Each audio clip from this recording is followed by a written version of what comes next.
What's up, family? This is Chan from Skyton Academy, and I've got something special for you.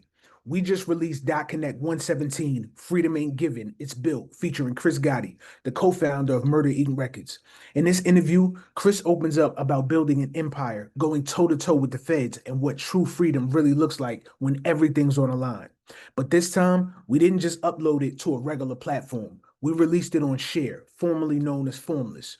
Share is a part of the new creator economy that allows you to monetize content differently, where the audience can actually purchase ownership in the video and share in the revenue stream as it circulates. That means you can watch the full interview or own a piece of it before it sells out. This is what sovereignty in media looks like: creators and communities building together. So if you're ready to tap into the movement, the link is below in the caption. Go watch or own Freedom Ain't Given It's Built. Chris Gotti on Sovereignty and Survival, exclusively on Share. Because at the end of the day, freedom isn't given, it's built. We have the culture. And that's the day Jay-Z realized he's right. And Irv told him, he's like, Jay, you could sell potato chips. You could sell a candy bar. Babe Ruth could sell a candy bar. Why can't you? We have the culture.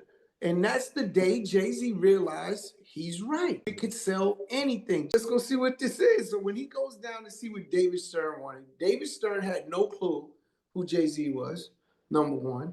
He just was told that his sales are down on all the throwback jerseys, right? Remember, Jay-Z was wearing, in Hard Knock Life Tour, every city we went into, he put on the throwback jersey for the basketball team. Sales went through the roof. His next album, he said, grow up and wear a button up. Lighten up, change clothes. Change clothes.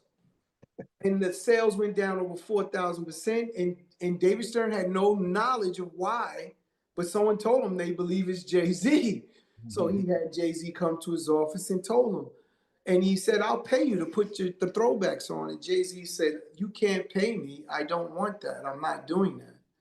And walks out his office. When he tells us that story, he comes back. He was so excited because he was like, he had no knowledge. Now he has proof that the culture could move the needle on things from product. And he went crazy after that. That's the day he realized there's nothing that could stop. No, we didn't fucking know. We just didn't stop. We was relentless. You say no, that doesn't mean no to us. That's like, okay, I got to go another route. And we didn't stop.